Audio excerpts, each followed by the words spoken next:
Livro 100 Minutos para Entender Jung, segunda edição,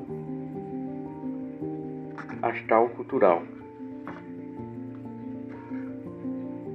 Sumário: apresentação, biografia, contexto histórico, em busca da individuação, legado, controvérsias e críticas. Apresentação: nunca antes se produziu tanta informação como na atualidade. Nossos dados estão armazenados em redes sociais, órgãos governamentais e corporações privadas e se espalham de forma acelerada. Basta procurar um termo na internet para conhecer detalhes da vida ou do trabalho de um político, filósofo, artista, historiador ou cientista. Essa facilidade vem transformando a assimilação dessa informação em uma prática trivial, já que elas estão apenas a um clique ou uma pesquisa de voz. Mas nem sempre esse conteúdo virtual está alinhado ao objetivo coerente. E isso confirma que acessar informações é diferente de adquirir conhecimentos. Por isso, a coleção Saberes chega com esse propósito: apresentar ideias e teorias de forma organizada, sintetizada e dinâmica. Nessa obra, apresentamos a trajetória de Carl Jung, fundador da psicologia analítica ou junguiana, e formulador de importantes conceitos saber sobre a psique humana, tais como os arquétipos, o inconsciente coletivo, os tipos de personalidade e a individuação. Nascido na Suíça em 1875, Jung foi amigo e fundador da psicanálise Sigmund Freud durante cerca de uma década e chegou a ser considerado seu sucessor natural. Entretanto, em virtude de uma ruptura, acabou seguindo caminho próprio. Nas páginas a seguir, descubra mais sobre as importantes descobertas do suíço no estudo da psicologia, a concepção sobre os sonhos e como interpretá-los, além das principais heranças intelectuais e controvérsias que gerou com suas teorias, como acusações de antissemitismo e o envolvimento amoroso com pacientes. 1. Biografia. Ao falar de psicologia junguiana ou analítica, logo associamos a seu criador, o psiquiatra suíço Carl Gustav Jung. Pronuncia-se Jung. Esta corrente, que considera e trabalha a psique de uma maneira mais integrada às realidades sociais e culturais, revelou descobertas e padrões simbólicos como uma forma de expressão de nosso inconsciente. Porém, essa não foi a única contribuição dos estudos de Jung. O médico também deu origem aos conceitos de inconsciente coletivo e arquétipos. Determinou a importância do processo de individuação como um caminho de autoconhecimento que visa a integração de todas as nuances da personalidade da pessoa e ainda desenvolveu métodos para atribuir diversos tipos de personalidades aos indivíduos.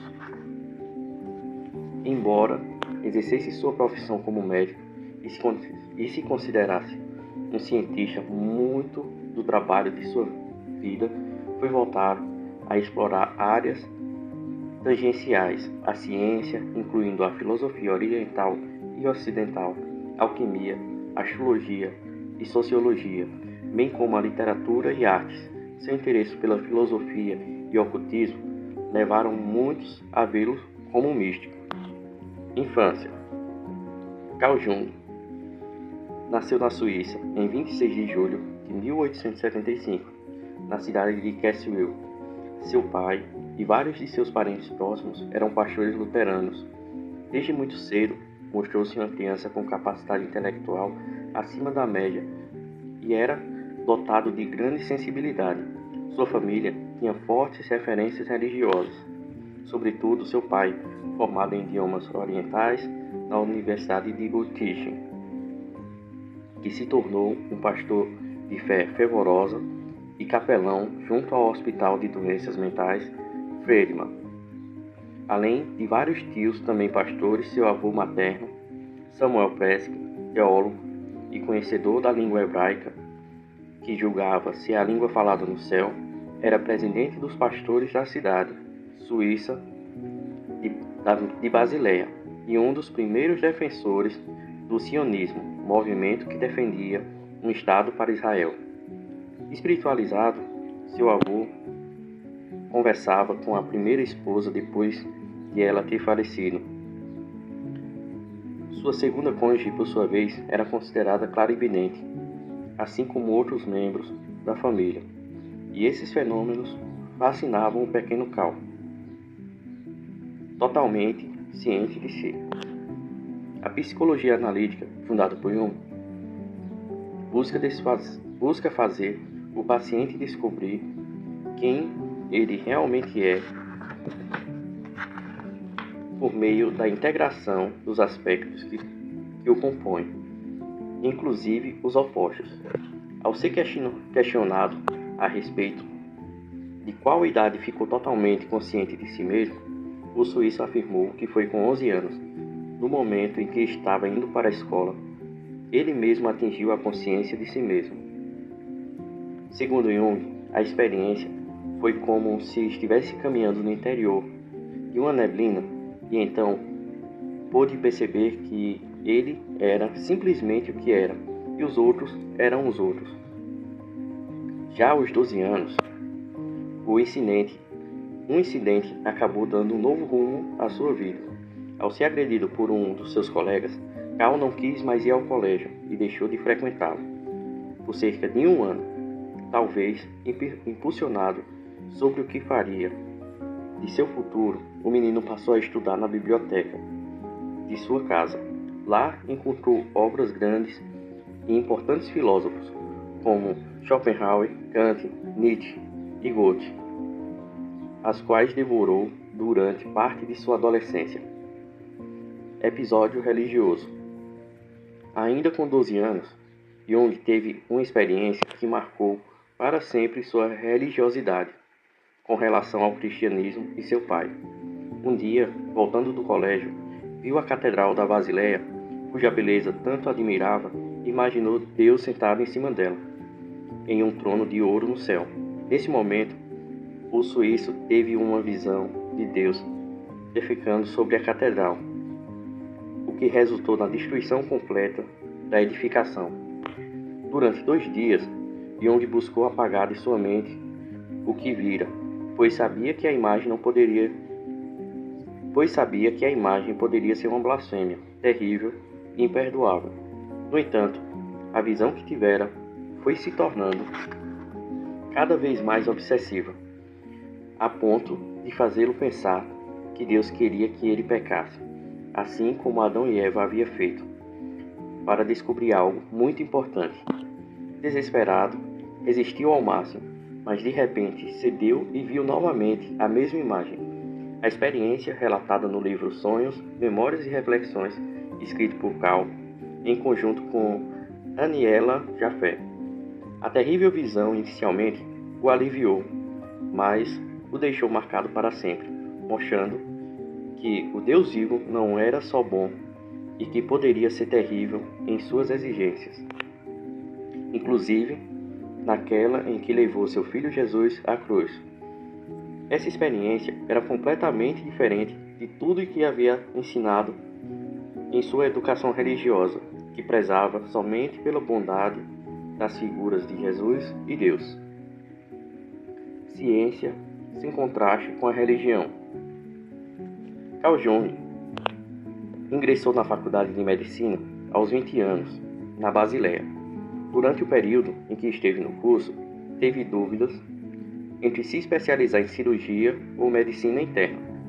Formou-se no ano de 1900 e não optou por nenhuma dessas especializações, direcionando-se à psiquiatria, pois viu na área dos estudos da mente uma oportunidade para unificar seu interesse em desvendar as patologias dos seres humanos com as aspirações pela antropologia, arqueologia e outras áreas que estudam, principalmente, comportamento de indivíduos. Carl trabalhou em um hospital da cidade de Zurique como assistente do psiquiatra Eugen Breuer, um médico famoso por ter criado o conceito de demência precoce, o transtorno que conhecemos hoje como esquizofrenia. Jung fez doutorado e baseou sua tese no comportamento de uma médium em particular, a garota de 15 anos que atuava nos cultos que frequentava. Fundador da Escola de Psicologia Analítica, Jung desenvolveu conceitos como self, personalidade extrovertida e introvertida, tipos psicológicos, arquétipos, complexos e inconsciente coletivo. Aos 30 anos, tornou-se professor de psiquiatria na Universidade de Zurique, na Suíça. Na época, já era um profissional bem-sucedido e ainda dividindo o tempo entre atendimentos em sua clínica particular e como médico-chefe na clínica psiquiátrica Burgosoli, um dos centros médicos mais reconhecidos daquele tempo. Era nesse local que fazia investigações sobre reações psíquicas de pessoas com transtornos psicológicos. Lá também desenvolveu o tema dos complexos, um conceito-chave de suas teorias que posteriormente foi muito estudado pelos psicanalistas Sigmund Freud. Filosofia junguiana. Conforme estabelecido o seu treino prático na clínica, Carl Jung decidiu fazer estudos na associação de palavras, aplicando o teste em seus pacientes com esquizofrenia. Saiba mais sobre associação de palavras no capítulo 4. Já nessa época, o psiquiatra propunha uma atitude humanista frente aos pacientes, acreditando que eles deveriam ser analisados como um todo, em conjunto com seu contexto cultural, social ou ainda religioso. O suíço realizava perguntas referentes ao homem em sua totalidade e não se limitava apenas aos sintomas apresentados. Desde cedo, ele já adiantava que a ideia que tem ganhado força nos dias de hoje em diversos campos do conhecimento sob o nome de holismo, ponto de vista do homem integral, afirmando que, diante do paciente, só existe a compreensão individual. Por isso, evitava generalizar um método para um determinado tipo de anomalia psíquica. Jung acreditava que cada encontro era único e dependia da maneira como analista e paciente se relacionavam. Sendo assim, a terapia analítica não podia incorrer em qualquer tipo de padronização, proximidade e ruptura com Freud. O jovem médico passou a ganhar destaque por conta de seus estudos, realizado ao teste da associação de palavras Galton, que futuramente se tornaria base para o detector de mentiras. Carl então leu o livro A Interpretação de Sonhos, publicado por Sigmund Freud em 1899, e começou a usar conceitos formulados pelo pai da psicanálise em seus trabalhos acadêmicos. Desejando entrar em contato com Sigmund, Carl lhe chamou uma cópia de seu próprio monólogo, A Psicologia da Demência Precoce, juntamente de uma carta, na qual defendia a teoria freudiana. A resposta que recebeu consolidou a aproximação. Freud afirmou que havia adquirido um exemplar do trabalho de Jung e aprova o seu conteúdo. A relação renderia durante cerca de 6 anos mais de 359 cartas trocadas entre os teóricos. Jung e Freud viajaram e trabalharam juntos, mas as divergências de determinadas questões, como a libido, o inconsciente coletivo, além de questões pessoais dos dois teóricos, promoveram o rompimento dessa amizade em 1914. Antes disso, como é exposto na coletânea Correspondências organizadas por William McGuire, os psicólogos entraram em diversos conflitos que envolviam desde teorias até comportamento de um ou do outro, depois da publicação da obra, símbolos da transformação que marcou o ponto final da relação com Freud. Carl renunciou ao cargo de conferencista da Universidade de Zurique e se recolheu em casa. Lá se dedicou ao entendimento dos pacientes e aos trabalhos de pesquisa, que culminou nas obras significativas para a psicologia analítica e seus preceitos. Família. Em 1903, Jung se casou com Emma Halsenbach, filha de um importante industrial da época. Emma não foi apenas sua esposa, como também se tornou analista e pesquisadora da corrente junguiana. É conhecida também por escrever obras Ânimos e Ânima, na qual aprofunda o conceito e as aplicações desses dois arquétipos. Jung tinha respeito pelo fato de Freud levar a sério a psicologia individual de cada um dos seus pacientes neurodivergentes. Por isso, recebeu fortes influências das pesquisas do austríaco, tornando-se um grande colaborador de Sigmund no início de sua carreira. O fato de ela ter participação nas ações de uma companhia lhe garantiu uma boa estabilidade financeira por décadas. Com Emma, Carl teve 5 filhos. No entanto, o suíço manteve relações extraconjugais com suas pacientes e discípulos. Algumas delas penduraram por décadas, como foi o caso da analista junguiana e cofundadora do Clube de Psicologia de Zurique, Toni Wolff, a quem Jung chegou a levar para trabalhar consigo em casa, junto da família.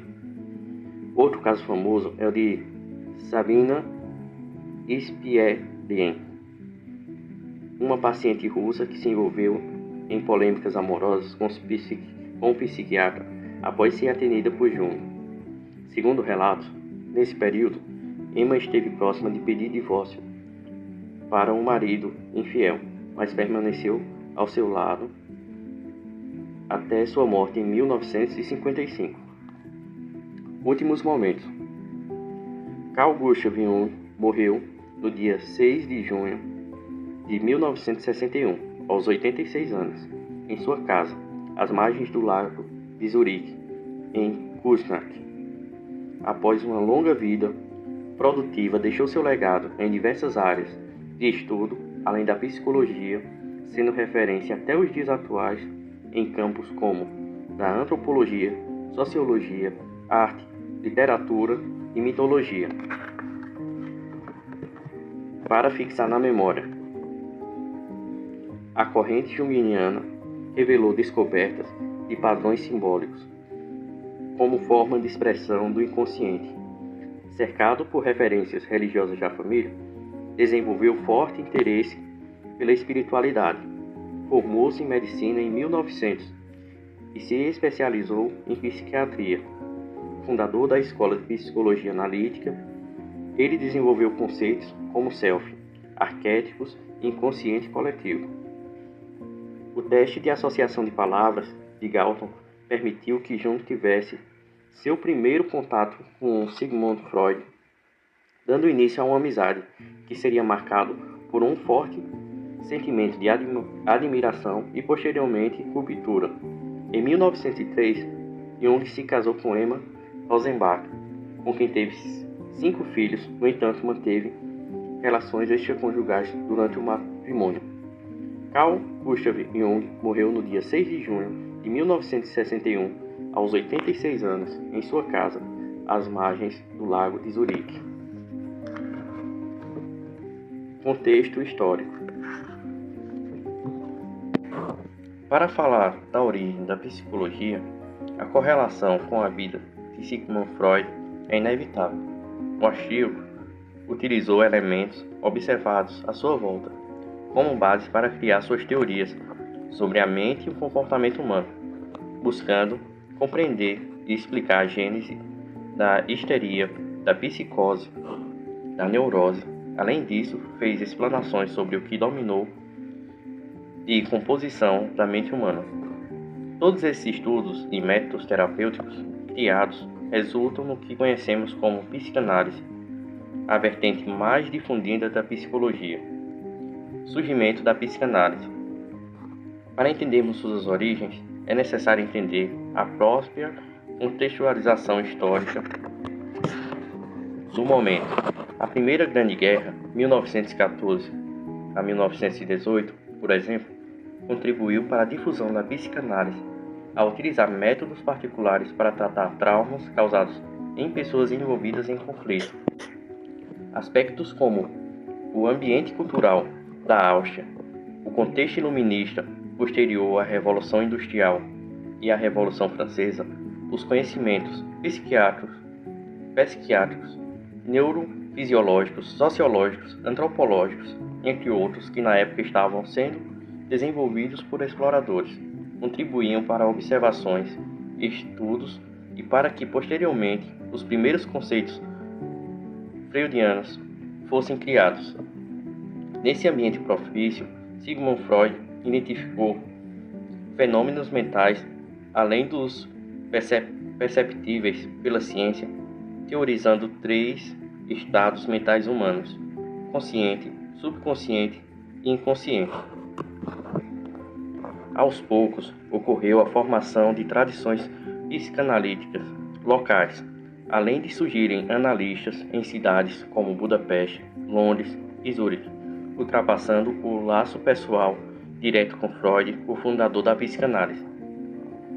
Freud inspirou Jung. Carl Jung sempre teve muito respeito pelo fato de Sigmund Freud levar a sério a psicologia individual para cada um de seus pacientes neurodivergentes. Por isso, recebeu fortes influências das pesquisas do austríaco, sendo um grande colaborador em suas obras no início da carreira do pai da psicanálise. Foram 7 anos de análises compartilhadas e correspondências trocadas entre eles, que foram muito produtivas e proveitosas, especialmente em seu começo. A partir disso, Jung conseguiu estudar sistematicamente os processos do funcionamento mental que durante o período pré-Freud se resumiam às análises mais superficiais. A aproximação entre os dois rendeu ótimos frutos. Chegaram a viajar juntos aos Estados Unidos em 1909, dando palestras, e no ano seguinte veio um grande reconhecimento para a carreira psiquiátrica. Jung foi eleito presidente da Associação Psicanalítica Internacional. Amizade rompida. O tempo trouxe desgaste nessa relação, principalmente pela divergência entre Freud e Jung em relação a aspectos fundamentais de suas obras. As discordâncias correspondiam aos fatos, a assuntos ainda hoje controversos como sexualidade e espiritualidade. Segundo a escola freudiana, a libido era tida como força motriz da vida psíquica do ser humano, uma forma de energia que produzia e mantinha a vida. A pulsão sexual e a pulsão agressiva são responsáveis biologicamente pelo avanço da vida, assim como a reprodução. De acordo com a teoria freudiana, no entanto, da mesma forma que outros psicanalistas se afastaram de Freud, Carl discordava da importância exclusiva dessa energia nos transtornos da psique. Não era bem a essa concepção junguiana. Nela, a libido pode ser entendida como energia psíquica que é direcionada às esferas de atividade humana, tanto em nível instintivo quanto em nível de realização cultural. Assim, Jung defendia a libido sexual era uma força poderosa na psique humana, mas não a única que deveria ser considerada ao realizar diagnóstico. A teoria junguiana leva em conta o contexto cultural e social do paciente, considerando as complexas relações com o mundo exterior e interior do indivíduo que será atendido.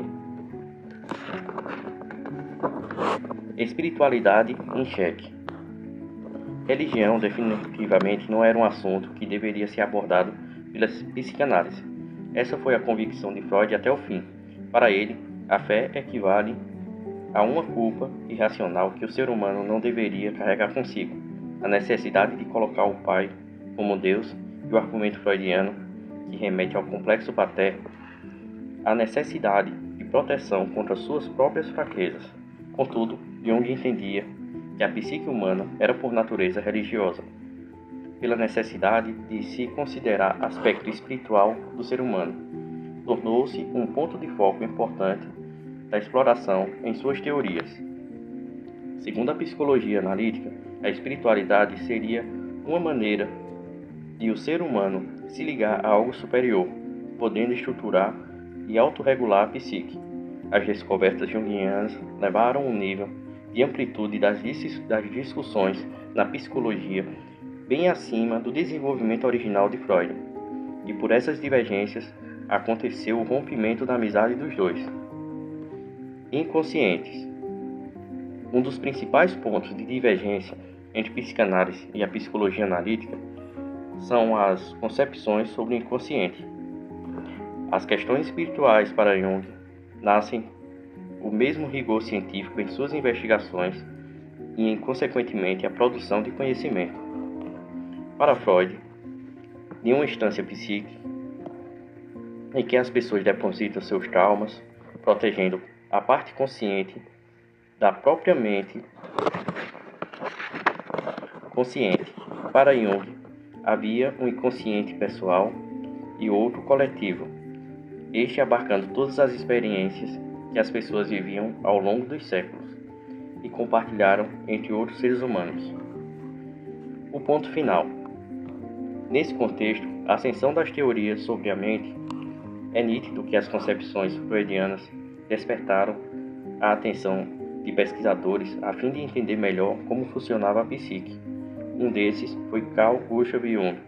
O suíço foi atraído pelas teorias do pai da psicanálise no começo, porém, simplesmente não pôde mais aceitar algumas de suas ideias. Alguns anos depois, propôs sua própria forma de explicar o funcionamento da mente humana por meio da psicologia analítica. Sigmund Freud e Carl Jung deixaram suas marcas na psicologia, não apenas por seu aporte teórico, mas também por ter proposto formas de tratamento para nossos problemas pessoais, cada um ao seu modo. Para fixar na memória. Para podermos falar da origem da psicologia, é importante entender o contexto histórico da época e os métodos fomentados por Sigmund Freud. Uma grande amizade entre os estudiosos Carl Jung e Sigmund Freud foi selada no início do século XX. Apesar da proximidade existente entre os dois especialistas, alguns aspectos fundamentais dentro das teorias freudianas e junguianas se confrontavam. Os estudos acerca de sexualidade, do inconsciente e da espiritualidade foram os principais motivos de divergências entre os teóricos. Em busca da individuação, voltada para os diversos processos psíquicos que ocorreram antes e durante a formação do indivíduo, compreender a mente humana em sua essência, indo além dos impulsos sexuais provenientes do inconsciente propostos pela neurologista austríaca Sigmund Freud. Dessa forma, ao trabalhar com os mitos e sonhos que carregam os elementos estruturantes da psique e pelos quais é possível identificar comportamentos que merecem cuidados, a vertente diferenciou-se dos caminhos adotados pela psicanálise, desenvolvendo um conjunto vasto de conceitos próprios. Conheça alguns deles a seguir. Jung explica. Precursor da técnica, Carl Jung foi considerado discípulo de Freud e frequentou o renomado ciclo de especialistas freudianos por um tempo significativo.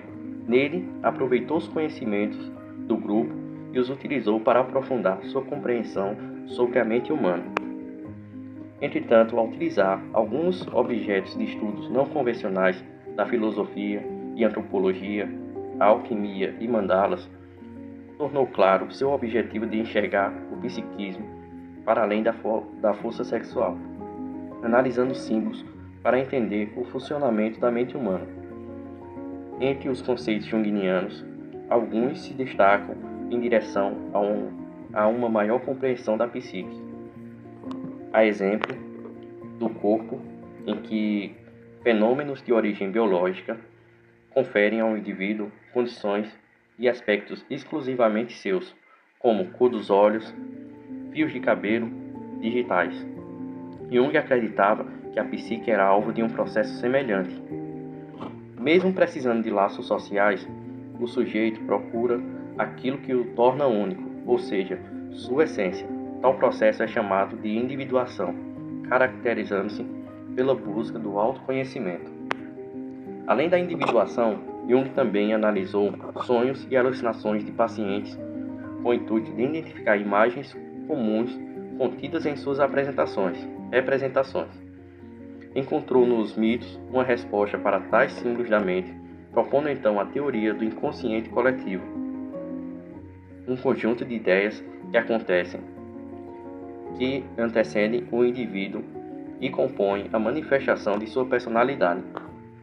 Desse repertório de saberes compartilhados entre os humanos, alguns itens são recorrentes e chegaram a estruturas delimitadas e reconhecíveis, denominados de arquétipos. Esses elementos têm ligação com os mitos de diversas culturas e formam, junto a outros fatores, a personalidade do sujeito. Inconsciente. Em meio ao contexto das teorias do final do século XIX e começo do século XX, Jung propôs, em sua perspectiva psicológica, um novo conceito sobre o que seria o inconsciente humano, caracterizando como algo dinâmico e capaz de se comunicar com a parte inconsciente da mente por meio de símbolos e histórias universais. Conforme a técnica junguiana, para analisar o indivíduo, seria necessário estudar todos os aspectos que fazem parte dessa pessoa, entre eles a sua cultura e eventos passados de sua comunidade. Isso porque para Jung a humanidade é marcada por processos inconscientes que são revelados por meio do inconsciente pessoal. Um repositório individual de matérias psíquicas conhecidas acumulado ao longo da vida, além de conteúdos reprimidos ou esquecidos. É inconsciente coletivo visto como dados de origem totalmente desconhecida, de caráter mítico, não atribuídos a aquisições pessoais, e sim à natureza coletiva. E por meio desse entendimento que Cal compreendia que o psicólogo seria capaz de construir um entendimento complexo que leve em conta tanto os elementos individuais quanto os impessoais de um paciente. Assim, tornaria possível uma nova organização de rotina para que equilibre os desafios do paciente nas esferas pessoal e contextual. Definido com a camada mais profunda da alma, de acordo com Jung, o inconsciente coletivo não é limitado às experiências de cada pessoa, bem como não engloba seus comportamentos e pensamentos específicos. Em outro aspecto, refere-se a conhecimentos cultivados e comuns à humanidade. Assim como o organismo humano, independentemente de etnia ou da cultura a que pertence o indivíduo, possui uma anatomia comum decorrente de inúmeras adaptações biológicas que conferem um determinado biotipo, o inconsciente também apresenta um substrato psíquico partilhado que é constituído pelos arquétipos a que tem acesso.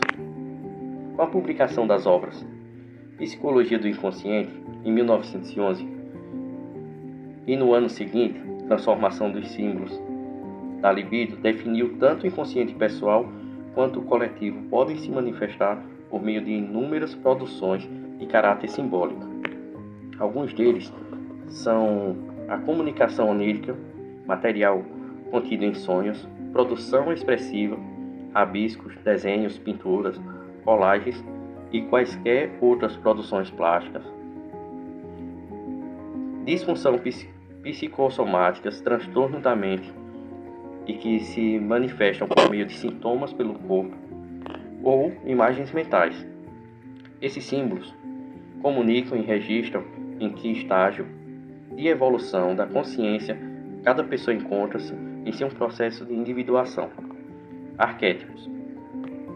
A mitologia e as artes possuem símbolos e representações que foram captados pelos artistas, por terem sensibilidade aguçada e fazerem uma maior busca por detalhes.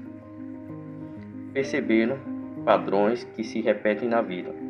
A exemplo disso, podemos citar os heróis da literatura, com seus valores éticos e atitudes cheias de ímpeto, as paixões avassaladoras que geram dores profundas quando terminam, e até sereias sedutoras que afundam navios e afogam marinheiros. Tudo isso já foi contado nas mais diversas formas de expressão artística. E o psiquiatra suíço Carl Jung notou isso. Estruturas sobre as quais elaborou a teoria dos arquétipos.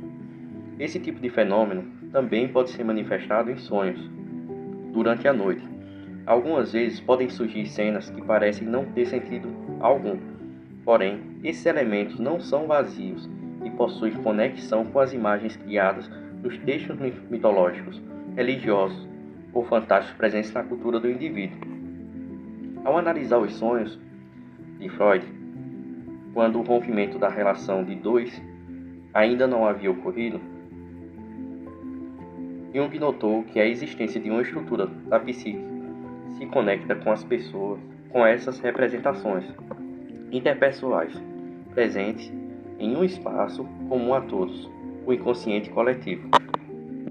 Na psicologia analítica, a atuação da mente, o instinto e o comportamento humano estão conectados e há certos padrões inseridos na matriz compartilhada na psique.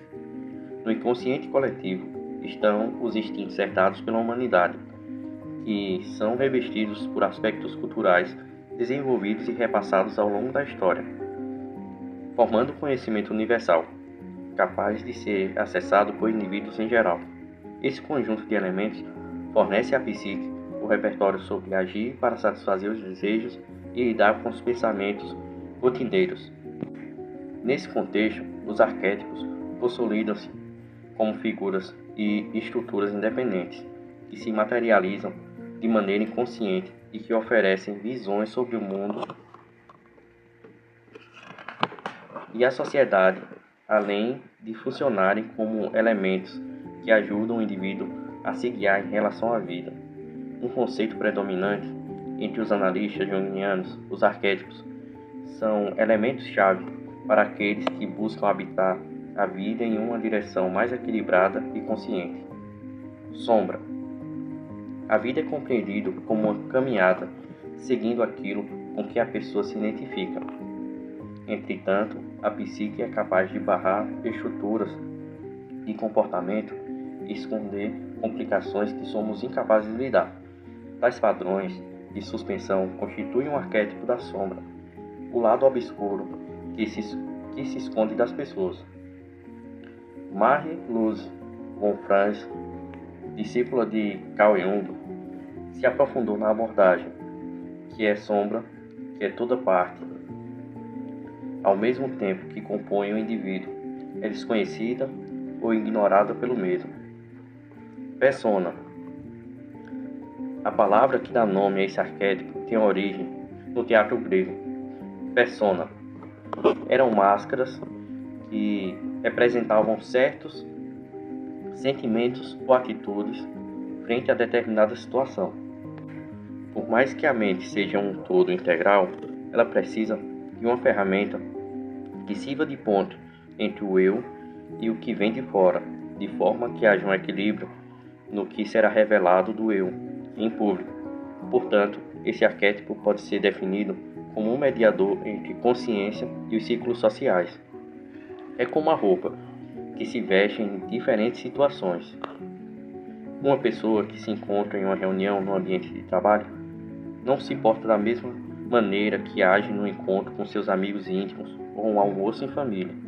A característica perigosa da função da persona é a possibilidade de que o indivíduo confunda o que realmente compõe a própria personalidade e seus hábitos com aquilo que é moldado pelo arquétipo, de maneira que fugiria da própria realidade, barrando o processo de individuação e provavelmente desenvolvendo complexos. Ânimos e ânima, na teoria junguiana. A psique é um sistema integrado e autorregulador que atua para a compreensão. Isso significa que a complexidade do consciente e do inconsciente é composta de elementos opostos, que, quando trabalhados de maneira funcional, se completam.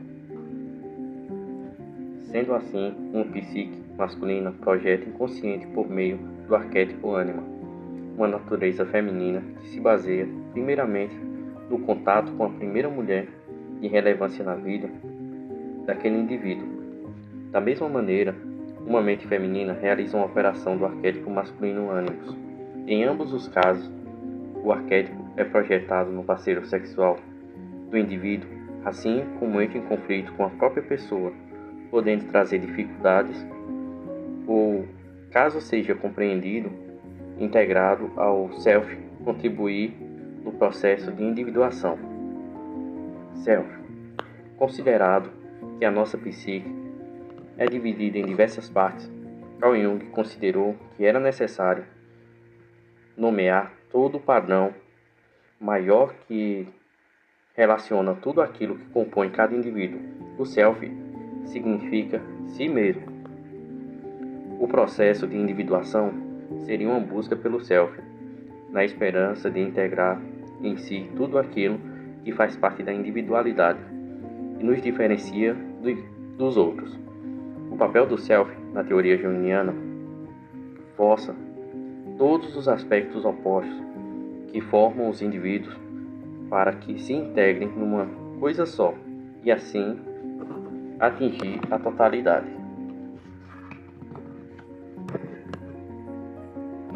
Personagens familiares.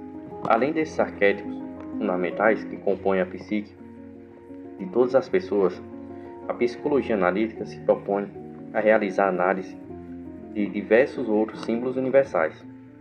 Herói. Um dos principais mais importantes da história, que marcam a trajetória dos seres humanos. O herói simboliza uma série de características paralelas ao desenvolvimento da consciência. Para que o personagem seja consolidado como heróico, ao exemplo de Hércules, existem trabalhos que devem ser feitos e inimigos a serem enfrentados, ao mesmo tempo que a integridade e senso de justiça do bonzinho devem ser inabaláveis. Um ideal de atitude humana em face das dificuldades da vida. Super-Homem, Capitão América são exemplos atuais do arquétipo do herói clássico. Vilão. Muitas vezes pode-se dizer que para produzir um herói, um terrível vilão é essencial. Existem muitos arquétipos que representam vilões, tais como bruxas e demônios. Na maioria das vezes, eles se contrapõem à ingenuidade bondosa do herói ao se apresentarem como travesseiros e cruéis. Uma lição importante que nossos antepassados tiveram que aprender conforme as armadilhas e trapaças se mostravam muitas vezes contra a força bruta. Bons exemplos desses arquétipos são arqui-inimigos do Super-Homem e Capitão América, que utilizam trapaças, ciência e até magias obscuras para tentar destruir os respectivos bons moços. O Dr. Jordan Peterson, da Faculdade de Psicologia da Universidade de Toronto, apresenta na videoaula 2017, Personality 07, Carl Jung and the Lion King, parte 1, disponível no YouTube, a visão arquetípica da figura do rei no filme O Rei Leão, da Disney. Segundo Peterson, Mufasa, pai de Simba, é um rei competente que exerce sua autoridade, enquanto valoriza a função de súditos importantes, como o macaco Rafiki, que simbolizaria a sabedoria antiga, espiritual, e o pássaro Zazu, que traz a Mufasa a realidade do que acontece no reino. Ao mesmo tempo, Scar, tio de Simba, representa a tirania, a inveja. O personagem deseja o poder acima do bem dos outros. Scar seria a sombra de Mufasa, e em certo ponto subestimado pelo lado bonzinho, uma vez que também faz parte do dever de um bom rei impedir que a malandragem ganhe espaço. Mufasa falha em suprimir a presença maligna de Scar, ou seja, enfrentar a própria sombra. Ao passado que seu filho Simba cai nas garras manipuladoras do leão mau e gera assim todo um conflito principal do filme. No mundo dos sonhos. Durante a noite, nossa mente se liberta em meio à experiência onírica. Somos capazes de fazer qualquer coisa, como voar, ficar invisível e outras experiências criativas. Entretanto, nem tudo sempre é positivo nessa terra de fantasia. Os pesadelos, por exemplo, por mais que aconteçam elementos desagradáveis, foram formulados pela mesma mente que antes idealizou paraísos imaginários. Assim como o neurologista austríaco Sigmund Freud, Carl Jung deu destaque aos sonhos em seus trabalhos. Se para o primeiro, esses elementos manifestam conteúdos reprimidos pela psique, na visão junguiana, as imagens geradas durante o sono possuem material de ambos os inconscientes pessoal e coletivo, e surgem como imagens que possibilitam uma maior compreensão da mente do indivíduo. Os sonhos também são compreendidos por Jung como tendo uma finalidade própria para o indivíduo. Para que ele, sonhos são itens simbólicos, carregados de informações ainda não entendidas pelos processos de materialização consciente. Uma ideia importante apresentada por Jung no campo onírico se refere à chamada função compensatória dos sonhos. Muitas vezes, as fantasias noturnas compensam aspectos polarizados da consciência, elementos inacessíveis ou simplesmente negados por esse setor mais racional da psique. Por exemplo, um sujeito que demonstra ser alguém extremamente ético e generoso enquanto acordado, certamente possui em seu inconsciente a apresentação de características opostas, como egoísmo e falta de ética. Os sonhos, assim, fariam o equilíbrio desses atributos, colocando a pessoa em contato com seus outros lados, geralmente ignorados. Ou seja, quanto mais o indivíduo vê algumas características como sendo exclusivas de si, mais seu inconsciente vai prover os atributos opostos, balanceando atitudes unilaterais da consciência. Processo de individuação. Concebido por Jung como um conceito que carrega a finalidade da existência humana, o processo de individuação é um importante elemento da psicologia do suíço, individual e gradativo, e também caracterizado pelo desenvolvimento de recursos para autoconhecimento. Afinal, conforme proposto pelo teórico, o sentido da vida de um ser humano não é encontrar felicidade, e sim a individuação, promovendo o encontro entre os inconscientes pessoal e coletivo, por meio da compreensão da natureza de suas manifestações. De um âmbito de completude, o indivíduo é capaz de ter controle sobre o comportamento e a personalidade, entendendo os materiais mais profundos que o caracterizam e conseguindo desenvolver métodos de convivência consigo e com outros que levem em conta sua real identidade. É importante salientar que esse processo de individuação não é o mesmo que tornar-se individualista, egoísta ou então outros comportamentos que levem apenas o eu como ponto central da vivência. O processo envolve o desenvolvimento de mecanismos de controle, aprendendo a lidar com as partes de si mesmo e também com a relação interior que você tem com si próprio e assim, consequentemente, com o mundo que o cerca. Intuição. Imagine você, por razões próprias, está desejando mudar de emprego e descobre uma oportunidade em outro lugar. Para tomar a decisão de trocar ou não de ocupação, você avalia que esse novo trabalho tem a oferecer. Então, começa a analisar o novo salário, as diretrizes da empresa, o ambiente e todas as vantagens que virão por meio dessa escolha. Por fim, após pensar todos os prós e contras e constatar que o novo trabalho soa bem atraente, uma voz em sua cabeça sugere que você não realize essa mudança, afirmando que um novo emprego pode não ser uma boa ideia.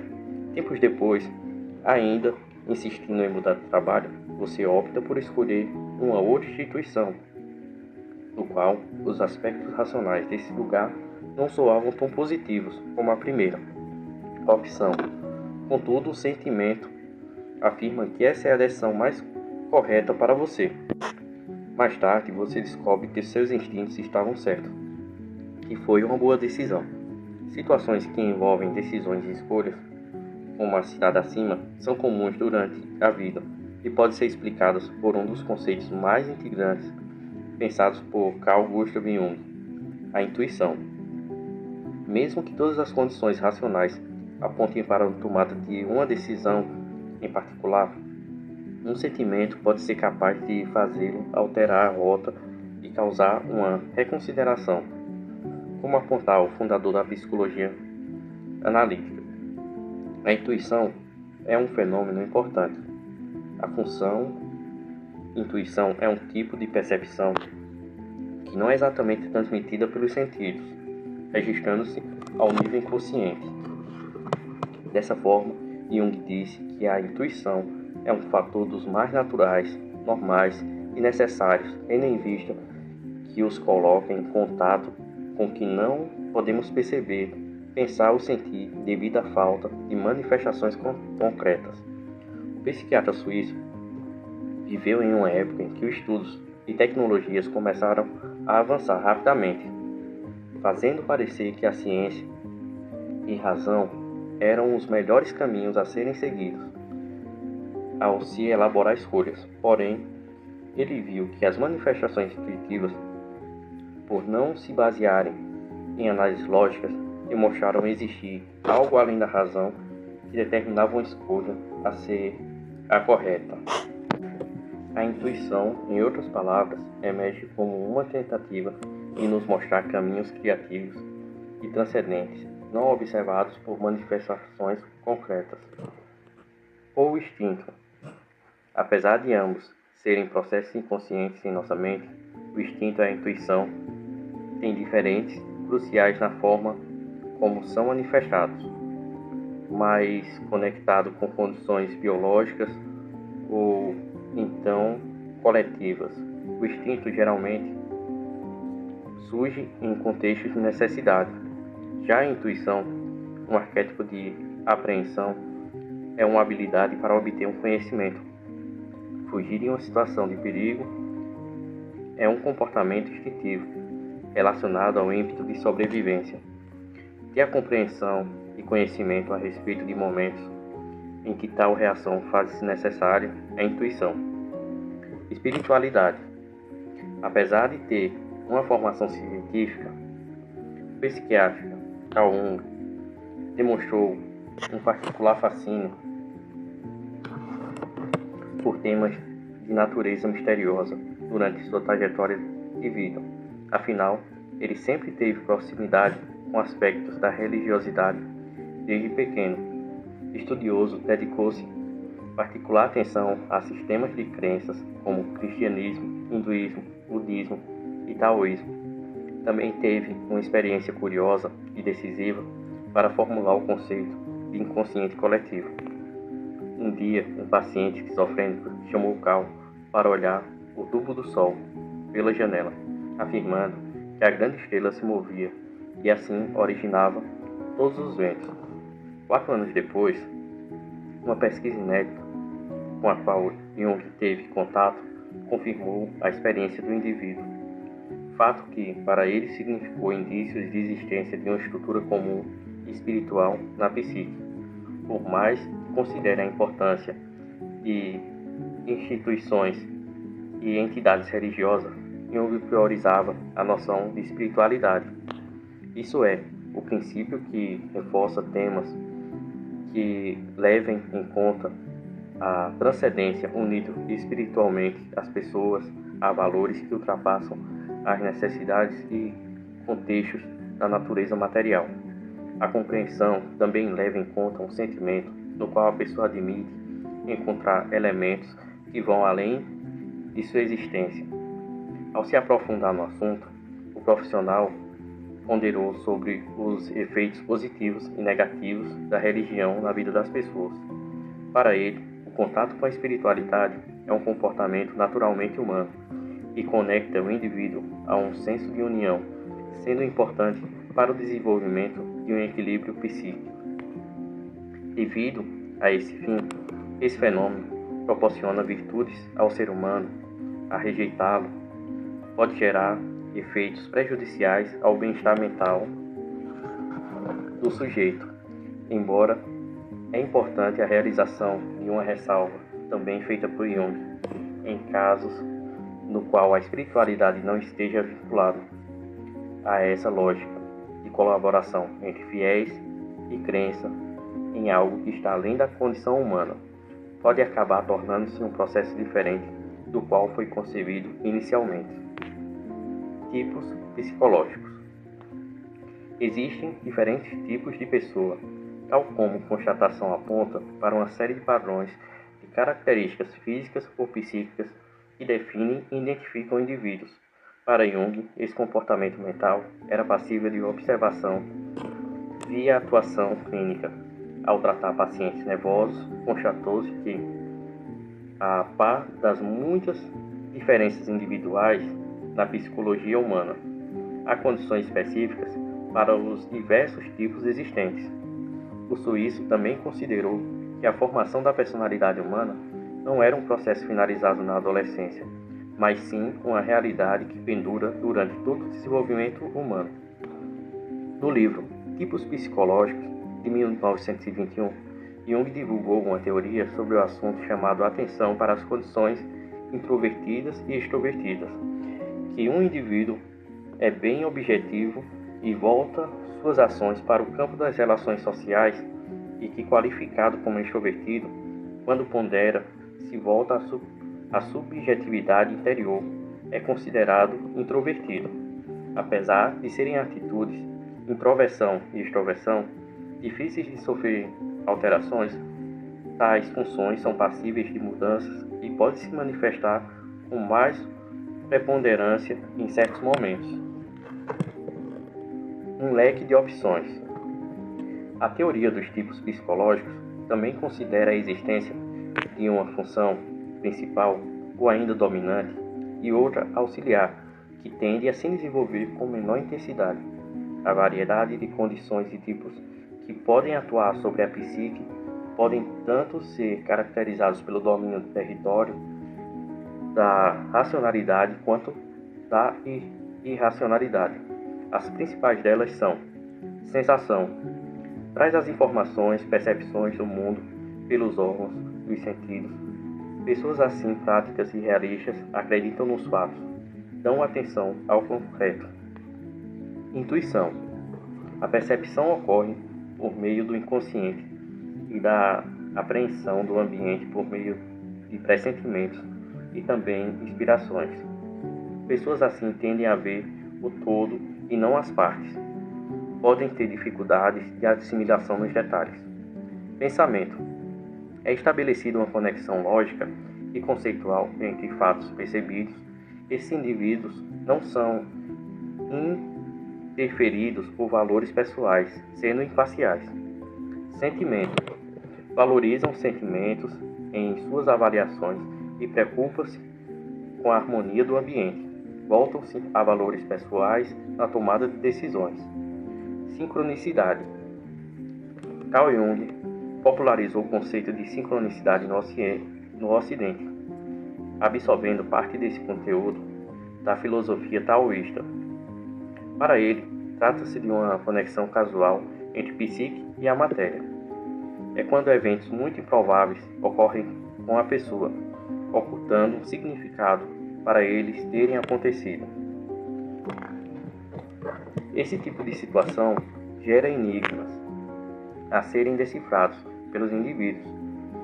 Para que seja possível entendê-los, é preciso refletir sobre o sentido do evento analisando sua finalidade, e não porque ocorreu. Nas sociedades atuais, é complicado aceitar a ideia de sincronia, pois o pensamento do indivíduo moderno é fortemente embasado na casualidade, envolvendo elementos científicos como tempo e espaço. Porém, a ideia de Jung transcende esses aspectos, pois ele tentava demonstrar que nem todos os fenômenos que acontecem conosco possuem essa racionalidade aparente, ainda que apresente grande significância em nossas vidas. Por meio dessa reflexão, o psiquiatra suíço compreendeu o funcionamento psíquico não apenas como resultado de evidências puramente lógicas, mas também em decorrência de casualidades que podem ocorrer e afetar o indivíduo rotineiramente. Para fixar na memória, precursor da psicologia, Carl Jung foi considerado discípulo de Freud e frequentou o renomado ciclo de especialistas freudianos por um significativo tempo. Na psicologia junguiana, por meio de um entendimento bastante complexo, que leva em conta tanto elementos individuais quanto contextuais de um paciente, o psicólogo é capaz de propor uma nova organização de rotina em que tende a equilibrar desafios do sujeito em ambas as esferas. Um dos conceitos mais populares desenvolvidos pelo suíço foi o inconsciente coletivo, compreendido como a camada mais profunda da psique humana, resultado de conhecimentos cultivados comuns à humanidade. Outro tema de destaque, os arquétipos, são considerados figuras e estruturas que se materializam de maneira inconsciente e que oferecem visões sobre o mundo. O processo de individuação era considerado fundamental por Jung, subjetivo e gradativo, e caracterizado pelo desenvolvimento de recursos para o autoconhecimento. Para obter uma harmonia desejada, o psiquiatra suíço compreendia estudar conceitos de sincronicidade, espiritualidade, tipos psicológicos, intuição e sonhos era uma tarefa importante. Legado. Carl Gustav Jung contribuiu para o estudo da psique desde a formulação da psicologia como é vista hoje, com sua aproximação como também especialista Sigmund Freud e os estudos sobre inconsciente, sonhos e símbolos, até conceitos essenciais que guiaram outros profissionais a desvendar parte desses mistérios da mente. Esquizofrenia. O começo da carreira de Jung forneceu um contato próximo com a demência precoce, que era o nome dado ao que hoje chamamos de esquizofrenia. Quem cunhou o termo atual, inclusive, foi Eugen Bleuler. Ele era diretor da clínica psiquiátrica de Zurique, na Suíça, quando o futuro pai da psicologia analítica trabalhou ali. A aproximação dos dois foi essencial tanto para a melhor compreensão da esquizofrenia quanto para a formulação do conceito de inconsciente coletivo por Jung. Como psiquiatra junguiana brasileira, Nise da Silveira afirma em sua biografia sobre Carl, foi este quem se ocupou dos testes envolvendo associações verbais em esquizofrênicos, colaborando dessa forma com Bleuler na busca do transtorno psicológico comum em todos os casos da doença clínica. Teste de associação. Para realizar esse procedimento, basicamente o analista entrega ao paciente uma lista de palavras que não têm relação entre si. O indivíduo deve então reagir aos termos utilizando uma única outra palavra, repetindo o processo com a lista inteira. O material da lista se constitui de chamadas palavras introdutoras e associação do paciente de palavras induzidas. Então, o profissional marca em um cronômetro a diferença de tempo entre as diferentes associações para avaliar os tempos de reação. Assim, algumas palavras causam reações mais prolongadas, às vezes com o paciente fugindo das instruções dadas pelo analista. Tudo isso é levado em consideração. Dessa forma, Bloy encontrou o ponto comum entre os esquizofrênicos por meio dos testes de Jung. A dissociação, que significa desconexão e falta de continuidade em relação a pensamentos, memórias, ambientes, ações e identidade, daí inclusive veio a nomenclatura esquizofrenia, que tem origem no grego e quer dizer mente dividida. Os dois profissionais tinham discordâncias em alguns pontos quanto à origem do distúrbio principal, como o papel do organismo ou então eventos exteriores, por exemplo. Ainda assim, ambos concordavam quanto aos sintomas secundários existentes no quadro, que são os presentes atualmente no 5º Manual Diagnóstico e Estatístico de Transtornos Mentais, DSM-V, na sigla em inglês. Características essenciais que definem os transtornos psicóticos. Segundo o DSM-V, esses transtornos são definidos por anormalidades em um ou mais dos 5 domínios a seguir: delírios, alucinações, pensamento, discurso desorganizado, comportamento motor grosseiramente desorganizado ou anormal, incluindo catatonia e sintomas negativos. Esses últimos são constituídos de 2 elementos principais: a expressão emocional diminuída, que inclui reduções nas expressões de emoções pelo rosto e movimentos corporais, assim como no contato visual e ainda na entonação da fala, e a avolia, que pode se definir como a redução em atividades motivas, auto-iniciadas como uma finalidade. Discípulos. São muitos responsáveis por manter a teoria junguiana viva e atualizada até os dias de hoje. Entre os contemporâneos do pai da psicologia analítica, destacam-se Toni Wolff, discípula que se dividiu a psique feminina em 4 arquétipos básicos, Marie-Louise von Franz, que foi a cofundadora do Instituto Carl Gustav Jung em Zurique, Emma Jung, esposa de Carl e autora do livro Ânimos e Ânima, e Erich Neumann, escritor alemão que estudava principalmente a psique feminina. Depois da morte do fundador dessa vertente da psicologia, teóricos como James Hillman, responsável por criar a psicologia arquetípica, e também Carlos Antônio Fragoso Guimarães, que mescla teoria junguiana e preceitos da física, atualizam e mantêm vivos os ensinamentos do suíço. Contribuição de Emma Jung. A personalidade feminina seria compensada por características masculinas, inatas e vice-versa.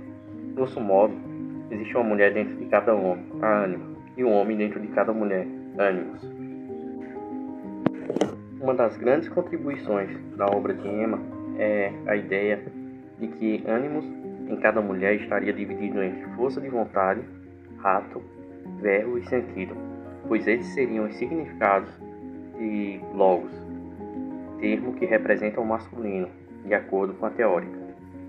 Logos, força. Emma afirma que a parte mais primitiva do desenvolvimento de ânimos é a capacidade primitiva física que se expressa por meio da agilidade, força e outras características, no geral, presentes nos atletas. Ato seria a exigência de que a força fosse usada em prol de algo útil e, portanto, o segundo estágio do desenvolvimento do arquétipo. A autora explica ainda que essas 2 primeiras representações são fluidas, pois uma tem influência sobre a outra. O ato depende da força e a força se dá pelo ato. Verbo e sentido. As últimas 2 características do ânimos seriam voltadas à realidade espiritual, segundo a Emma Jung. São as características do guia espiritual. Marie-Louise van Franz. A pesquisadora alemã conheceu Carl Jung aos 18 anos de idade, em 1933, ao frequentar um grupo de estudos coordenado pelo suíço. Depois de se formar em línguas clássicas, passou a traduzir textos antigos em latim e grego como moeda de troca para as consultas de Jung. Dedicou sua obra principalmente ao estudo de contos de fadas e arquétipos presentes nas histórias. Além de se aprofundar nos estudos da alquimia, publicou 22 obras de autoria própria. Foi cofundadora do Instituto Jung de Zurique, além de ser discípula que passou mais tempo ao lado do pai da psicologia analítica. Em um de seus livros mais famosos, A Sombra e o Mal nos Contos de Fadas, que consiste em um compilado de palestras realizadas por von Franz e apresentadas no Instituto Jung, Marie-Louise demonstra de maneira prática seu método de análise de contos de fantasia na busca pela compreensão da psique. Segundo a autora, os mitos e lendas são úteis, porém estão arraigados na cultura e no contexto histórico da sociedade, onde surgiram, de maneira que nem tudo pode servir para entender os seres humanos fora daquele contexto. Já os contos de fadas são materiais mais puros, pois não se prende muito aos costumes de onde surgiram, apenas contam uma história arquetípica que pode se aplicar a diversas sociedades. Se não fossem tão puros, seriam esquecidos sem se alastrar enquanto conto.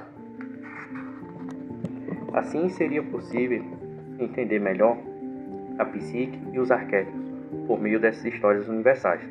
A sombra é um dos elementos aprofundados por von Franz, que afirma haver muito desentendimento e utilização errada quanto ao que seria essa parte obscura da psique.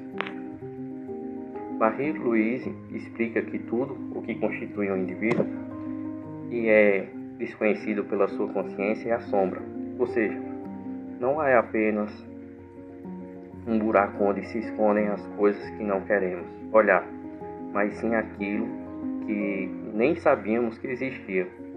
Além de dar o exemplo de um paciente que desconhece qualquer coisa sobre psicologia, para ele, todo inconsciente em si é a sombra, pois ele não tem acesso a tal lugar e não entende nada sobre seu funcionamento ou existência. Toni Wolff. Durante mais de 20 anos, a psicóloga suíça colaborou com Carl Jung, tanto em pesquisas quanto nos livros que escreveu, complementando os conceitos de arquétipos como a persona, ânima e ânimos, e sobre o inconsciente coletivo no geral. Apesar de ter publicado pouca coisa de autoria própria, uma de suas maiores contribuições foi a divisão da psique feminina em 4 diferentes arquétipos básicos: mãe, companheira, amazona e médium. Tais características, segundo ela, seriam duplas opostas. Mãe se distancia mais da companheira e amazona, e a médium, no entanto, nenhuma característica é exclusiva, nem anula outras. Inclusive, essa contribuição inspirou Edward Wilmot a desenvolver os mesmos 4 arquétipos básicos, só que considerando a psique masculina. Toni também foi responsável por algumas das obras que se dedicou a organizar e a aprofundar e apresentar a teoria formulada por Carl Jung, contribuindo para a ampliação do alcance da psicologia analítica. Psique feminina, segundo Wolff. Mãe. Encontra satisfação ao cuidar, nutrir, proteger e ensinar. Costuma encorajar e demonstrar grande carinho e compaixão com os outros. A sombra desse arquétipo seria a mãe, superprotetora, ansiosa, que teme soltar a pessoa a quem ama ao mundo e dessa maneira prejudica o seu desenvolvimento. Companheira. também chamada de hetaíra, encontra satisfação em ser parceira de outros. Ao invés de proporcionar ao outro uma boa vivência, ela deseja participar da experiência. Esse companheirismo pode ser intelectual, espiritual ou sexual. A sombra seria buscar diversos relacionamentos sem se prender a nenhum. A amazona, também chamada de guerreira, seria a mulher que molda o mundo exterior de acordo com o seu mundo interior, extraindo sua satisfação a partir disso, independente e competitiva. A sombra seria o egocentrismo e o orgulho, que podem cegar para a possibilidade de que alguém seja mais competente em determinados assuntos. Médium é a mulher espiritual que encontra satisfação ao meditar sobre seu mundo interior e tentar entendê-lo, também chamada de sábia. É comumente contemplativa e ligada à espiritualidade. Edward Whitmore foi um dos principais responsáveis por introduzir o estudo da psicologia analítica nos Estados Unidos. Nascido em Viena, na Áustria, no ano de 1912, Edward era físico e também homeopata, além de analista. O especialista se interessou pela psicologia junguiana depois que, já exercendo a profissão de psiquiatra, ouviu de um paciente que este havia procurado porque o sonho disse para que fizesse isso. Seu livro, A Busca do Símbolo, é considerado fundamental para os que desejam entender melhor a teoria junguiana. A divisão e definição dos arquétipos básicos para a psique masculina foram resultados do aprofundamento feito pelo casal de escritores Ted Guzy, teólogo e filósofo, e Noreen Mono Guzy, artista e calígrafa. Psique masculina, segundo Whitmore. Pai encontra satisfação em prover e proteger, agindo como um encorajador e líder que ama. Se não desenvolve a sabedoria, pode se tornar tirano e rígido. Eterno menino encontra contentamento e a própria identidade exatamente na busca por essas coisas. É um aventureiro que precisa tomar cuidado com excesso de estabilidade e mudanças. Guerreiro costuma ser bastante competitivo e tende a gostar de manejar o mundo exterior. Contudo, corre o risco de supervalorizar as próprias conquistas. Sábio atinge a realização quando é capaz de trazer o significado à própria vida, também à dos outros. O lado sombrio seria não fazer nada além de pensar. No Brasil, a psiquiatra brasileira Nise da Silveira é reconhecida como uma grande discípula de Carl Jung e responsável por introduzir o método de terapia ocupacional no Centro Psiquiátrico Pedro II, no Rio de Janeiro, como alternativa para o tratamento da esquizofrenia. Nise cursou a Faculdade de Medicina no estado da Bahia, sendo a única estudante mulher de sua turma, e se especializou em psiquiatria entre 1926 e 1933.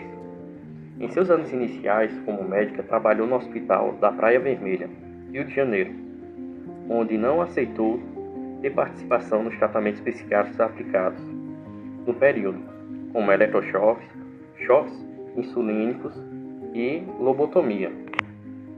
Ao mesmo tempo, estudava métodos inovadores de tratamento envolvendo-se com as artes, a filosofia e também o contato com os animais, um esboço do que viria a ser terapia assistida por animais, TAA. Por isso, foi afastada do corpo médico principal, sendo vista como rebelde, desprovida de conhecimento da verdadeira psiquiatria. Entre os anos de 1934 e 1936, Nise ficou presa sob a acusação de estar ligada ao comunismo durante o governo do presidente Getúlio Vargas, em 1954. Ao perceber que os desenhos criados por seus pacientes assemelhavam-se a mandalas, a psiquiatra enviou uma carta a Carl Jung notificando o fato. Como ela mesma afirmou em entrevista disponível no YouTube, Nise da Silveira, do mundo da caralampia, a emoção de lidar ficou espantada ao perceber que esquizofrênicos faziam imagens circulares de configuração perfeita. O suíço se interessou pelos desenhos e a motivou a participar em 1957 da exposição do Museu de Imagens do Inconsciente no Congresso Internacional de Psiquiatria em Zurique, na Suíça. Nesse encontro, Jung mostrou a importância dos mitos e outras produções do inconsciente de início, que estudou no Instituto Jung de Zurique nos períodos de 1957 e 58 e 1961 e 62. Ao voltar para o Brasil, fundou o grupo de estudos Carl Gustav Jung no Rio de Janeiro. Psicoterapia junguiana. Esse tipo de terapia ainda é alvo de muitas dúvidas por parte de quem tem curiosidade em conhecer, por conta da corrente da qual faz parte. É comum que surjam questionamentos a respeito de seus procedimentos, benefícios, recursos utilizados ou ao mesmo para que tipo de pessoa é mais indicada, voltada para os diversos processos psíquicos que ocorreram antes, durante a formação do indivíduo. A psicologia analítica busca compreender a mente humana em sua essência, trabalhando com símbolos, mitos e sonhos que carregam os elementos estruturantes da psique e pelos quais é possível identificar comportamentos e sofrimentos que merecem cuidados. O principal objetivo da psicoterapia analítica é ajudar o indivíduo a se conhecer melhor para que possa retornar ao processo de individuação. Alguns especialistas afirmam que a vertente junguiana da psicoterapia se trata de uma viagem pelo inconsciente, que por meio de mergulhos entre camadas mais profundas retira o ouro para uma vida mais saudável e produtiva, enquanto outros afirmam que o principal objetivo da psicologia analítica é auxiliar o indivíduo no seu caminho rumo à individuação. Para Jung, desde que nascem, as pessoas entram nesse processo, podendo se desviar por conta de angústias, medos, inseguranças, bloqueios e transtornos. Logo, o papel dessa abordagem é auxiliar o indivíduo a lidar com seus conteúdos inconscientes, trazendo-os à luz da consciência, para que esses sejam compreendidos, ressignificados e integrados, e com isso o paciente desenvolva a sua individualidade e tenha uma vida mais autêntica, equilibrada e saudável. Contribuições práticas. Entre outras, as maiores contribuições de Jung, duas se destacam pela ampla utilização prática que ocorre até os dias atuais. A primeira é o conceito dos arquétipos, que é difundido como técnica para atingir clientes no marketing, por exemplo, e amplamente utilizado de forma consciente em histórias para gerar conexões com o público-alvo. O outro conceito que contribui para o campo dos estudos da psique é o das visões da personalidade em 6 tipos distintos, ao notar que todos os seres humanos podem ser classificados como extrovertidos e introvertidos.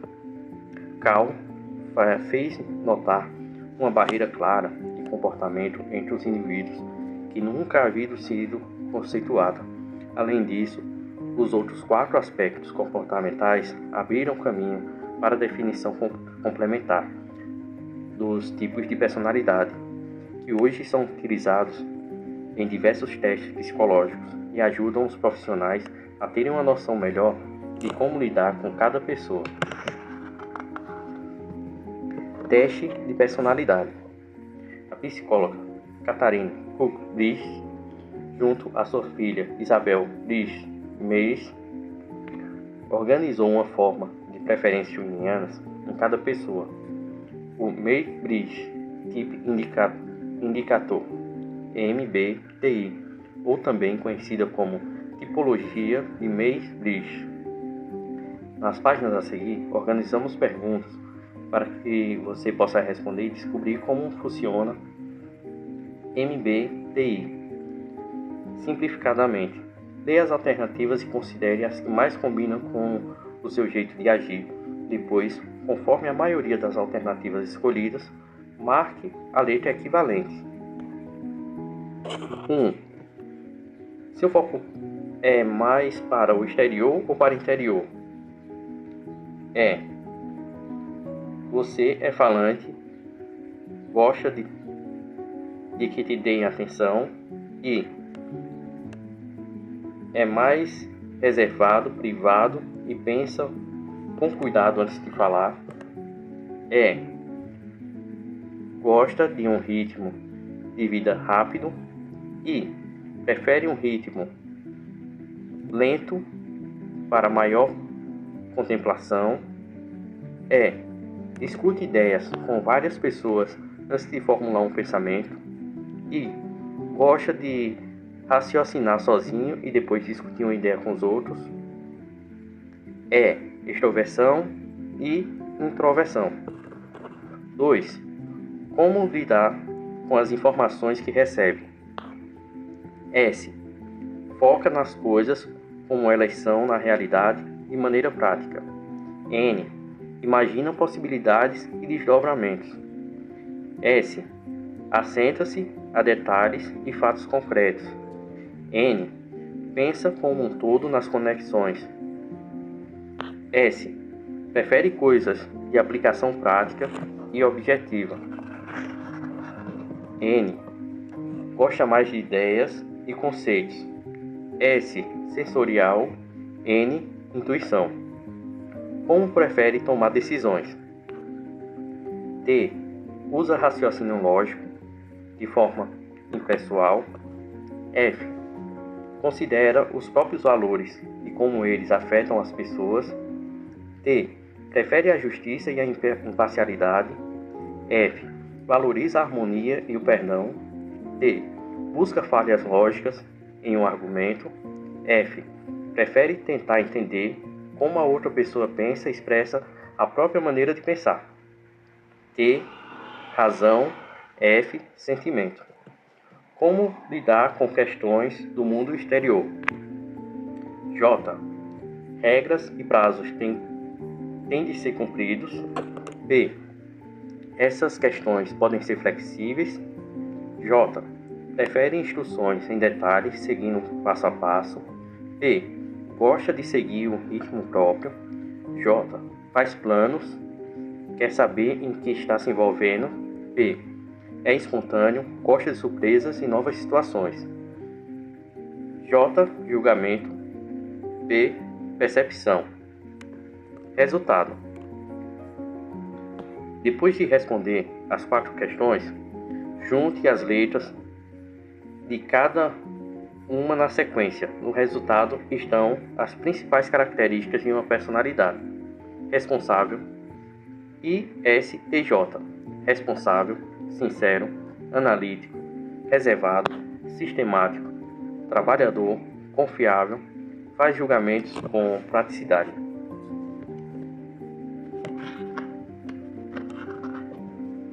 INTJ. Inovador, independente, estratégico, lógico, reservado. É conduzido por suas próprias ideias para progredir. INFP. Sensível, criativo, sonhador, leal, valoriza a harmonia interna e o crescimento pessoal. ESFP. Brincalhão, entusiasmado, amigável, flexível. Tem forte senso de comunidade e ajuda as pessoas de forma tangível. ISFJ. Afetuoso, gentil, responsável, pragmático, meticuloso. Gosta de ser útil às pessoas. ISTP. Lógico, analítico, espontâneo, independente, reservado, aventureiro. Gosta de aprender como funcionam mecanismos. INTP. Intelectual, lógico, preciso, reservado, flexível. Pensa de forma original e usa a criatividade ao resolver problemas. ENFP. Criativo, otimista, brincalhão, valoriza a inspiração, gosta de recomeçar novos projetos. INFJ. Idealístico, organizado, perspicaz, gentil, busca harmonia e compreensão, prefere o estímulo intelectual. ISFP. gentil, sensível, cuidadoso, flexível, realístico, busca criar um ambiente pessoal belo e prático. ESTP. Extrovertido, curioso, realístico, versátil e espontâneo. Resolve questões de forma pragmática e é um bom negociador. ENTP. Inventivo, estratégico, empreendedor e versátil. Gosta de desafios, novas ideias e valoriza a inspiração. ESTJ. Eficiente, extrovertido, realístico, dependente. Gosta de comandar e fazer tudo de maneira organizada. ESFJ. Amigável, confiável, consciente, organizado e prático. Busca ser útil, agradar, ser ativo e produtivo. ENFJ. Carinhoso, entusiasmado, idealista, diplomático. Ótimo comunicador e valoriza a conexão com pessoas. ENTJ. Estratégico, lógico, eficiente, ambicioso, independente. Organiza as pessoas e planeja a longo prazo. Lembre-se de que o teste não tem validade científica, é apenas uma análise simplificada. Imaginação ativa. Outro importante legado da teoria junguiana se trata de um método de análise do inconsciente chamado de imaginação ativa. Segundo Jung, quando fechamos os olhos e começamos a imaginar cenas ou situações, geralmente, logo antes de dormir, a função da psique que está sendo trabalhada é a imaginação passiva, na qual o indivíduo deixa o cérebro produzir aquele filme sem interferir. A imaginação ativa partiria desse ponto, visando, no entanto, trabalhar ativamente com o produto inconsciente que ali aparece e, dessa maneira, tentar estabelecer contato mais próximo com as camadas inacessíveis da mente. Psicólogos destacam que nem todos são capazes de fazer isso, e é preciso tomar cuidado, pois esse exercício pode engatilhar psicoses latentes, de maneira que as instruções para tal devem ser passadas por um profissional. Para fixar na memória, Carl Jung contribuiu para o estudo da psique, desde a formulação da psicologia como é vista hoje, com sua aproximação com Freud e os estudos sobre o inconsciente até os conceitos essenciais que guiaram outros profissionais a desvendarem parte desse mistério da mente. Um grande legado consiste nos estudos sobre esquizofrenia. Jung realizou testes que levaram Bleuler a definir o que antes era chamado de demência precoce como o quadro conhecido hoje como transtorno esquizofrênico. Outros conceitos de grande impacto em diversas áreas foram os arquétipos, utilizados por diversos meios de comunicação para atingir o público-alvo.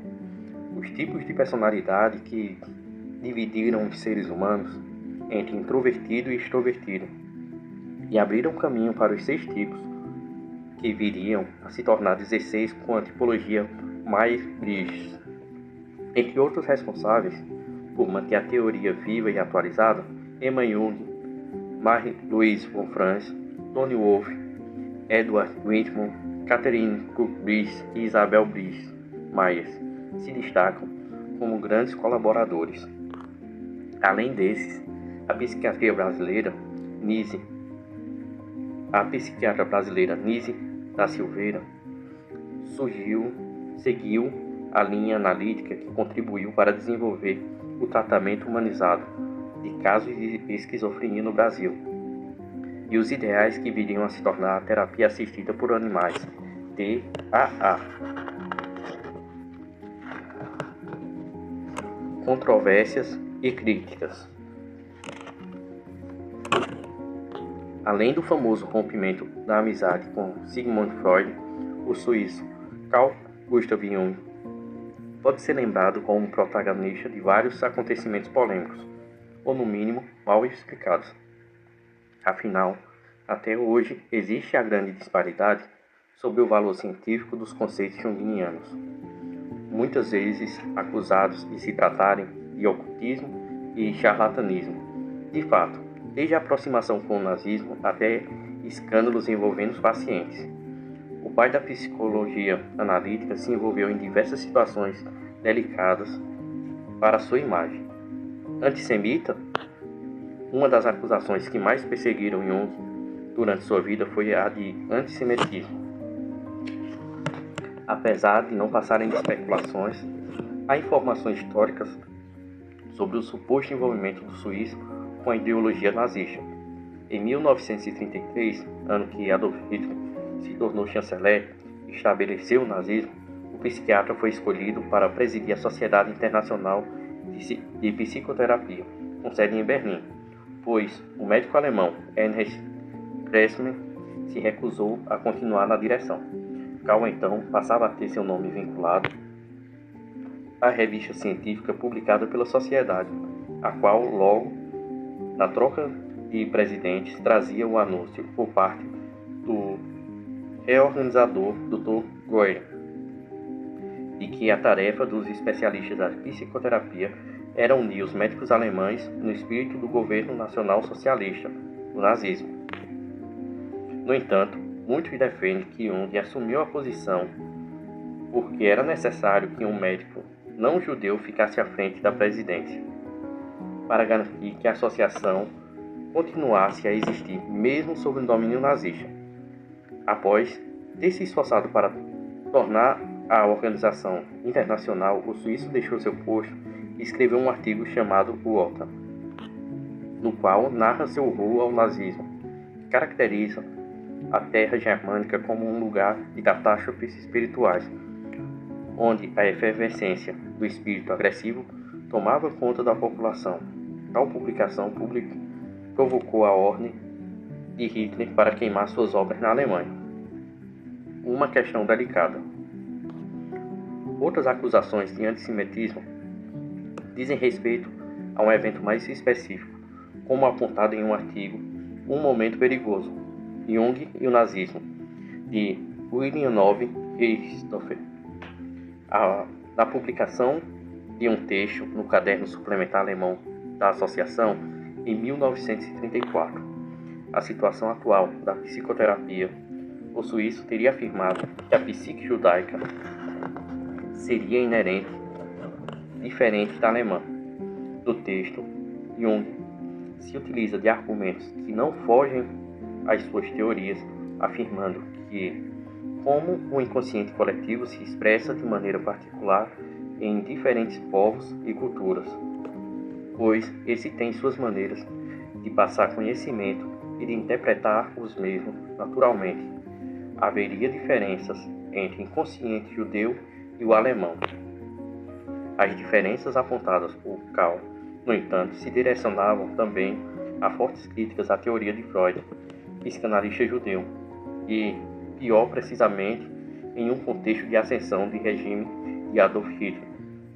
Esse fato é apontado por alguns críticos como demonstração de que, caso não tenha sido antissemita, Jung foi no mínimo oportunista, se aproveitando do que viria a ser um dos maiores horrores da humanidade para promover a própria imagem.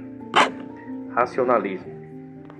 Desde o começo do século XX, a ciência dos fenômenos exatos passou aos poucos a se sobrepor às outras já existentes. Assim, é considerado um estudo científico aquele que se baseia, acima de tudo, na racionalidade, o pensamento lógico, com resultados exatos. Além disso, o materialismo também substituiu, em certa medida, a possibilidade de encontrar sentidos e ainda verdades que transcendem a humanidade. Carl Jung pouco se importou com essa tendência e não escondeu suas fontes de pesquisa sobre esoterismo, misticismo, religiões, lendas e mitos. Esse é um dos motivos pelos quais, nos dias atuais, a teoria junguiana vem ganhando novas perspectivas, a tendência à espiritualidade e o valor dos símbolos volta a ganhar força aos poucos. Ocultista. Outra característica da teoria junguiana que mais gera críticas e suspeitas nos críticos de modo dito místico, como Jung enxergava o mundo, além do conceito de inconsciente coletivo, que já sugere que existem estruturas que transcendem ao ser humano e que difere fundamentalmente na teoria freudiana, por exemplo, na qual todas as estruturas que compreendemos são formadas pela nossa própria psique. O psicólogo também estudava alquimia, tarô, além de afirmar que existe algo além da morte, esperando a todos. Essa diferença foi essencial para o processo de ruptura entre Jung e Freud, além das divergências quanto ao papel da libido, este fundamental na teoria de Sigmund. Também foi um motivo para que muitos críticos se referissem a Carl como um charlatão ocultista, principalmente pelo fato de o psicólogo se utilizar de tradições esotéricas do passado para formular algumas de suas teorias. Curioso, aqueles que defendem Jung afirmar que com essa curiosidade, com que alguns consideram ocultismo, ele não teria sido capaz de formular suas teorias mais importantes, o inconsciente coletivo e os arquétipos. Isso porque um dos preceitos básicos do suíço é a ideia de que o ser humano é muito mais do que um organismo racional e deve buscar ser mais. No final do século XIX até os dias de hoje, a racionalidade sobrepõe aspectos essenciais do espectro da psique humana, como os mitos e lendas dos antigos, segundo a teoria junguiana. Carl então interessou-se em descobrir como as pessoas que não tinham o mesmo desenvolvimento científico que ele dispunham julgavam o modo que o universo funcionava. Eu sei. Apenas 2 anos antes de sua morte, Jung fez aquela que seria provavelmente a sua última afirmação polêmica. No programa televisivo Face to Face, Cara a Cara, em tradução livre, o entrevistador, John Freeman, pergunta ao psiquiatra suíço se ele acredita em Deus e recebe a resposta: eu sei. Não preciso acreditar, eu sei. Pouco depois, no entanto, Carl se disse arrependido de não ter explicado melhor suas palavras, deixando uma mensagem ambígua e aberta a contradições. Amores polêmicos. Jung foi um homem cercado de companhia feminina, especialmente no âmbito profissional. O problema era que às vezes a psiquiatra não separava bem o estudo clínico de uma cliente da aproximação amorosa, inclusive ignorando o casamento literalmente, tendo em vista que levava uma das amantes para trabalhar com ele em casa.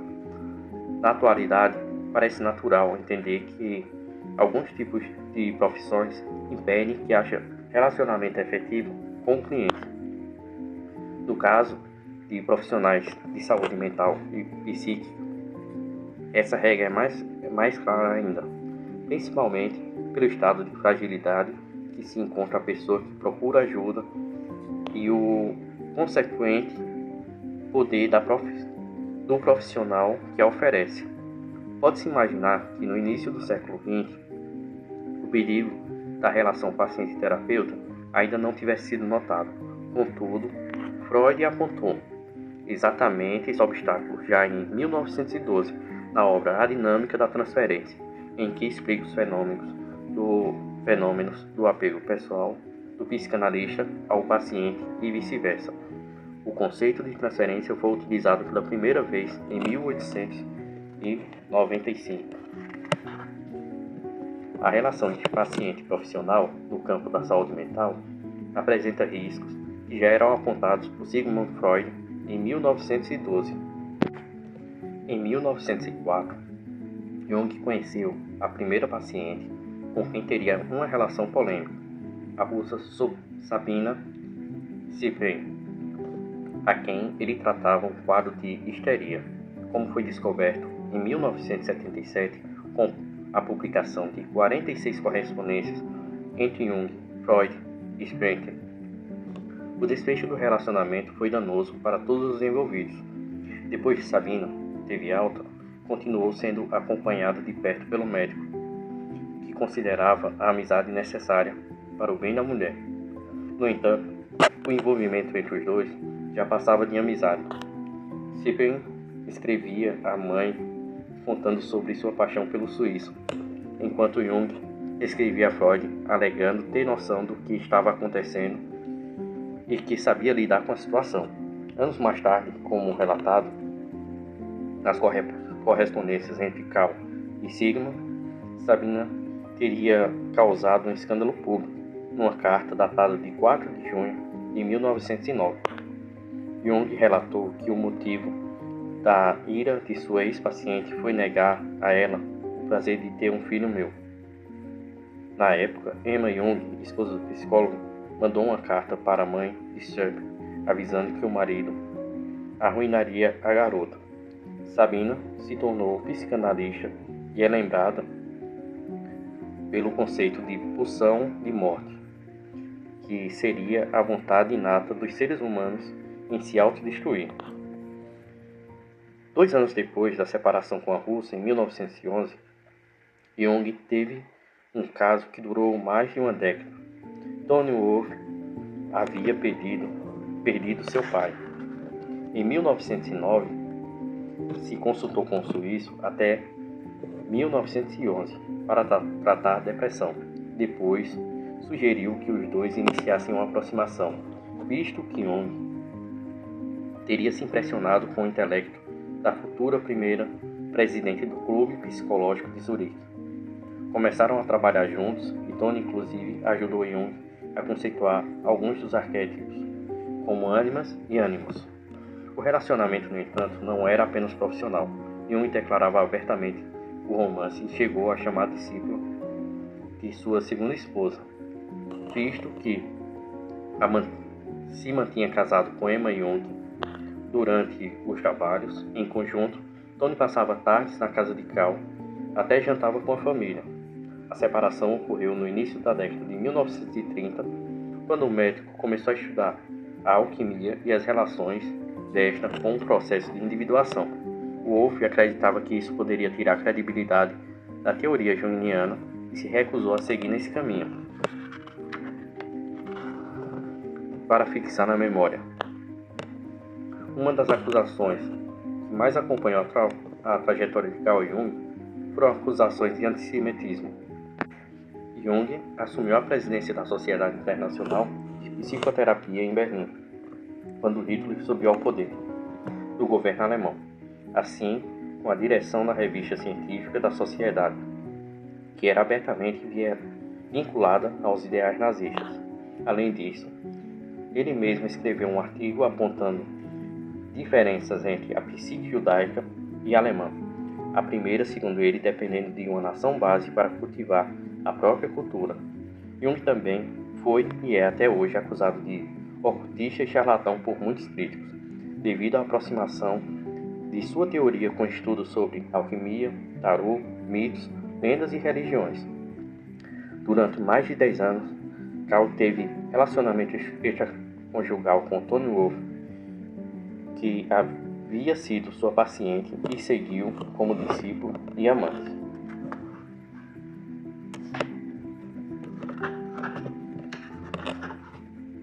Livros consultados: Ânimos e Ânima, uma introdução à psicologia analítica sobre os arquétipos do masculino e feminino inconscientes, Emma Jung, São Paulo, editora Cultrix, 2020.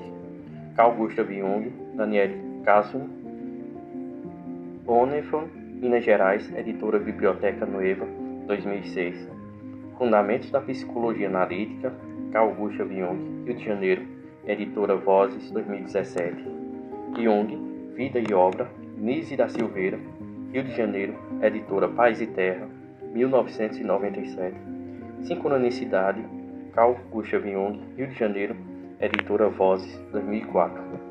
Tipos patológicos, Carl Gustav Jung, Rio de Janeiro, editora Vozes, 2011.